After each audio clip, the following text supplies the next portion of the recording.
The salt-tinged breeze swept through my father's garden, carrying the scent of roses and the sea. I was elbowed deep in soil, pruning the white roses he'd planted for my wedding. A wedding that ended in a divorce that still stung like a fresh cut. My name's Abby, and this garden, part of our family's sprawling estate in coastal Maine, is all I have left of him. He passed a few weeks ago, and every snip of my shears felt like a way to keep him close. That's when I heard it. The sharp click of high heels on the stone path. A sound that didn't belong here. Still playing in the dirt. Abby. Elsa's voice dripped with fake sweetness like syrup gone bad. I didn't look up. Only one person would wear stilettos to trample through my father's sacred garden. Elsa, my ex-husband. Luke's new wife, the woman who torn my life apart. I kept my eyes on the roses, their petals soft and pure, a stark contrast to her venom. Hello, Elsa, I said, wiping my hands on my apron, dirt smudging the faded denim. What do you want? She stepped closer, her shadow falling over the flower bed like a storm cloud. The will's being read tomorrow, Luke.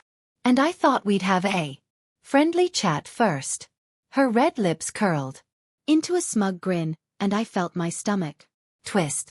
The nerve of her standing here in my garden, acting like she owned the place. There's nothing to discuss, I said, standing up, clutching the shears a little tighter. This is my father's estate, his home, his legacy. Elsa laughed, a sharp, grating sound. Oh, Abby. Luke was practically a son to your dad for years, running Harper Enterprises with him. We deserve our share of that $500 million company. Don't you think? The shears felt heavier in my hand. You mean the same Luke who cheated on me with his assistant? I shat back, my voice steady despite the anger bubbling inside. The one who broke our marriage while my father was dying. That's ancient history, she said, waving her manicured hand like my pain was nothing. Your dad forgave him. They had lunch every week at the yacht club until, well, you know. She paused, her eyes glinting with something cruel. My father's death was still raw, a wound that hadn't even begun to heal. And here she was picking at it. He wouldn't have left Luke anything, I said, stepping closer, my boots sinking into the soft earth. He wasn't a fool. Elsa's smile flickered just for a second.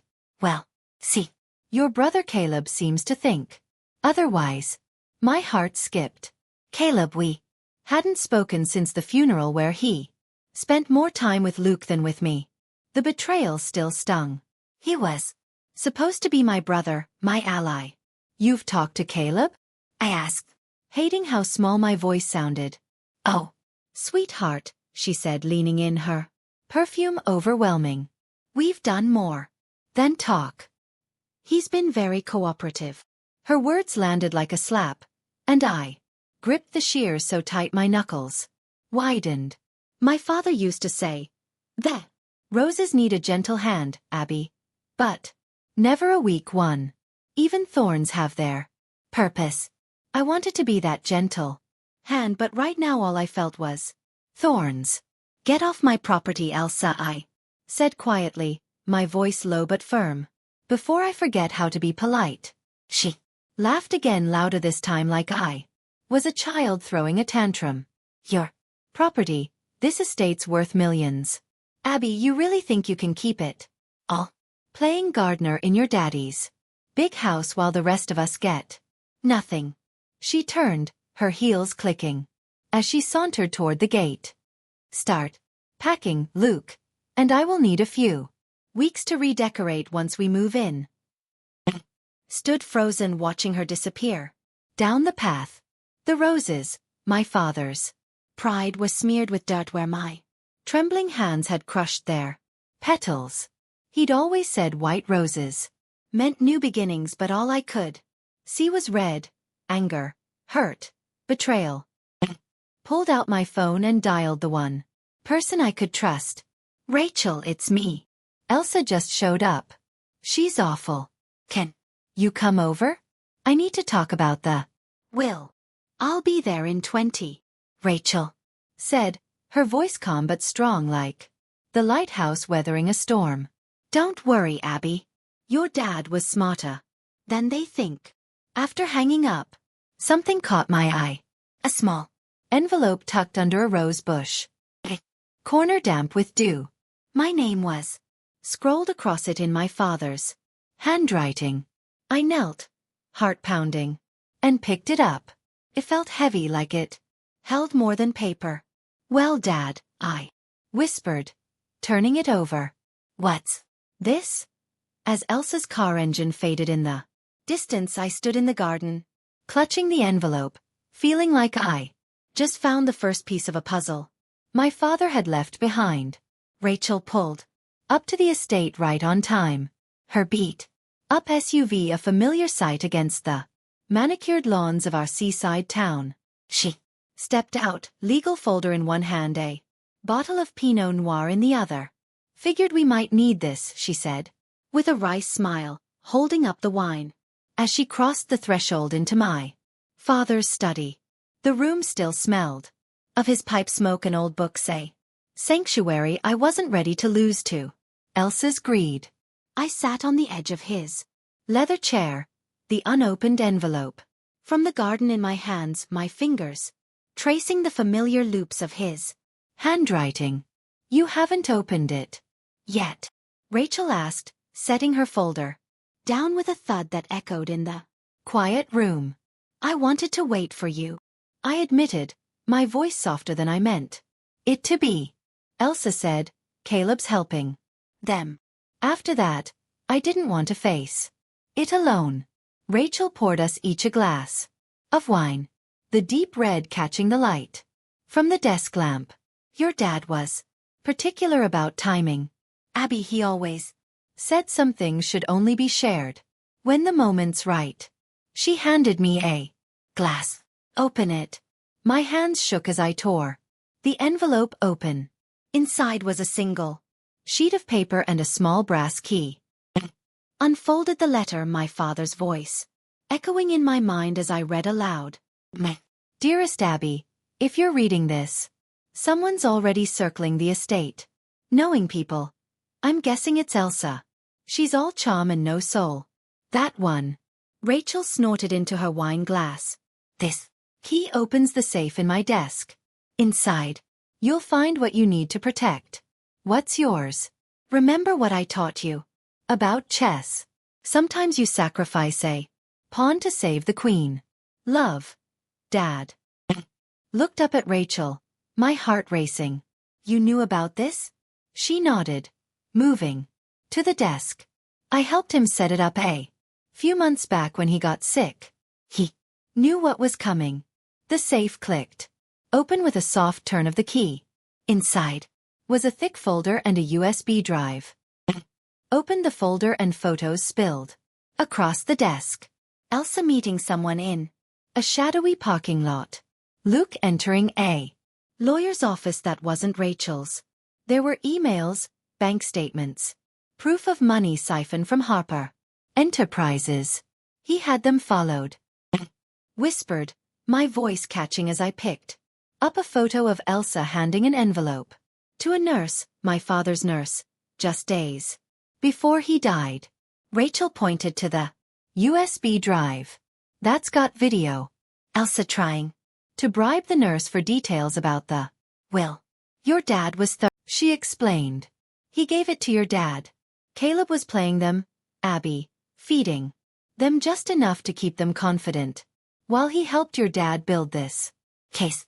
I sank into the chair, the weight of it all crashing over me. Why didn't you tell me? Rachel sat on the desk's edge, her voice steady. Elsa needed to think she was winning. Your dad and Caleb let her believe it so she'd slip up. She pulled more documents from her briefcase. Tomorrow at the will reading, they'll think they've got a chunk of the estate. But your dad added a codicil a few days before he passed. It's a trap. The moment they accept their share, it triggers an investigation and all this. She gestured to the photos and USB goes public. I stared at the evidence, my father's careful plan laid out like a chessboard. He let them think they'd won, just to expose them. Exactly, Rachel said, a glint of pride in her eyes. The real will leaves everything to you with a trust for Caleb. Elsa and Luke get nothing but shame. The door creaked and Caleb stepped into the study, looking like he hadn't slept in days. His suit was rumpled, dark circles under his eyes. He held a leather folder, clutching it like a lifeline. Abby, he said, pausing at the threshold. We need to talk. Caleb looked nothing like the polished lawyer I remembered from our childhood back when we'd raced through the garden, dodging my father's sprinklers. He sank into the chair. Across from me, the desk still littered with photos and documents. You look awful, I said, trying to ease the tension, but my voice came out sharp. Yeah, well, he said with a weak smile. Playing double agent isn't as fun as it sounds. He glanced at the photos, his expression tightening. So you found Dad's plan. Why didn't you tell me? Asked the hurt spilling out. You let me think you were on their side, Caleb. After everything with Luke, you were supposed to be my brother. He winced, running a hand through his hair. I messed up, Abby. During your divorce, I took Luke's side because I thought he was family. I was wrong and I've been trying to fix it ever since. He opened the folder and slid a check across the desk. $500.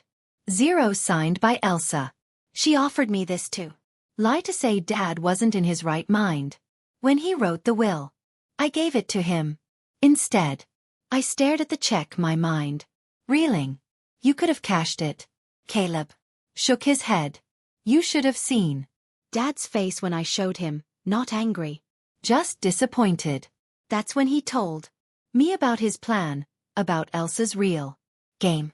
He pulled out his phone and played a recording. Elsa's voice filled the room, cold and calculated. Once the estate's ours, we'll sell the house, liquidate the business. Abby can go back to her little flower shop. She doesn't deserve any of this. I clench my fists, my nails digging into my palms. When was this? Months ago, Caleb said, skipping to another clip. Luke's voice now. We'll make it quick. Abby won't see it coming. I told him to stop the recording, my heart pounding. She planned this from the start, didn't she? Caleb nodded, pulling out a document. This is worse. Elsa was stealing from Harper Enterprises for months before you caught her with Luke. Bank transfers fake. Invoices. She siphoned off thousands. Dad found out right before his diagnosis. He handed me the paper and I scanned the numbers. Each one a betrayal. He was building a case, but when he got sick, he changed tactics. Said justice sometimes takes a quieter path. The Cotizel, I said, piecing it together. Yeah, Caleb said. Elsa even hired a film crew for tomorrow, thinking she'd record her big win. Dad would have loved the irony. She's filming her own downfall. Let out a bitter laugh, imagining my father's sly grin. She wanted revenge, didn't she? For me catching her and Luke. For the alimony. Caleb's face darkened. It's more than that. I dug deeper with Dad's investigators. Elsa's real name is Lillian Crane. She's done this before. Targeted wealthy families, worked her way in, then bled them dry. She got close to Luke because he was the weak link, easy to manipulate. My stomach churned. For years, I'd blamed myself for my marriage falling apart, thinking I wasn't enough. But it was all her plan. Every step calculated. Dad knew. Said, my voice barely above a whisper. He figured it out early, Caleb said. That's why he kept her close. Let her think she was winning. Tomorrow she'll walk right into his trap. I looked out the study window. The garden bathed in moonlight. The roses stood tall there, white petals glowing like a promise. Remember when Dad caught us fighting over that toy boat? I said, turning to Caleb. He made us scrub every window in the house. Caleb chuckled. The first real smile I'd seen from him in ages. Said we needed to learn to see clearly. I get it now, Abby. He was teaching us. Even at the end, the grandfather clock in the hall chimed, each note a reminder that tomorrow is coming fast. Get some rest, Caleb said, gathering the papers. It's going to be a hell of a show. The morning of the will reading dawned crisp and clear, the main sun glinting off the ocean beyond our estate. I stood in my father's library, watching Rachel arrange documents on his oak desk, its surface worn from years of his late night work. Outside, Elsa's film crew bustled, setting up cameras to capture what she thought would be her triumph. Caleb slipped in, his tie slightly crooked. You should see Elsa out there, he said, a hint of amusement in his voice. She's rehearsing her victory speech. Everything ready? I asked Rachel, my hands clenching the edge of the desk. She tapped her briefcase, a sealed envelope inside. All set. The coteasel and evidence are here. Once they take the bait, it's over.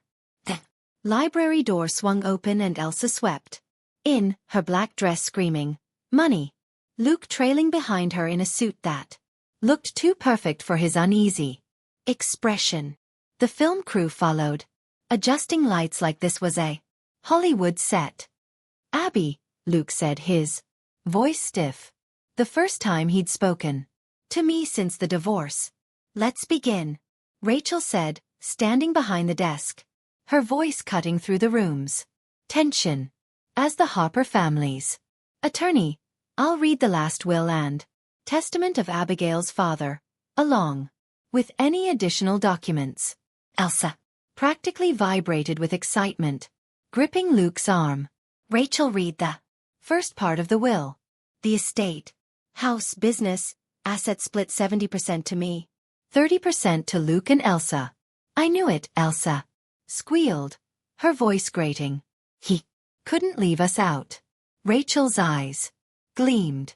There's a coteasel, added days before he passed. Elsa's smile faltered. Luke shifted, his face paling. A what? He asked. A change to the will?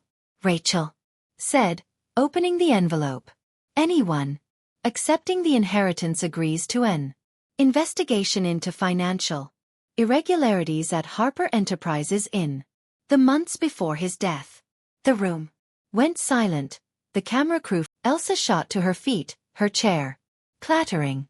Turn those cameras off, she shrieked. No, I said, stepping forward, my voice steady. You wanted this filmed, remember? You can't do this, she spat, turning to Luke. Tell them. But Luke just stared at the photo. His tie asked. You, his fight gone. Rachel continued, calm as ever. The codicil is clear. Accept the inheritance, and this evidence goes to the authorities. Your choice.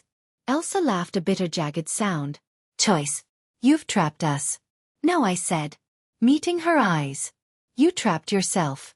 Every lie, every scheme, every cent you stole led you here. She whirled on. Caleb, you were supposed to help us. Caleb shrugged.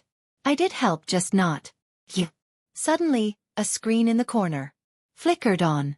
My father's face appeared, tired but fierce. Recorded days before he died. If you're watching this, he said, looking straight at Elsa, you've shown your true colors, just as I knew you would. Greed's a poor teacher, but consequences they teach well. Elsa's mascara streaked as she backed toward the door. This isn't over, she hissed. It is, Rachel said, nodding to the hallway where police officers waited. They'd like to discuss the stolen funds. I suggest you cooperate.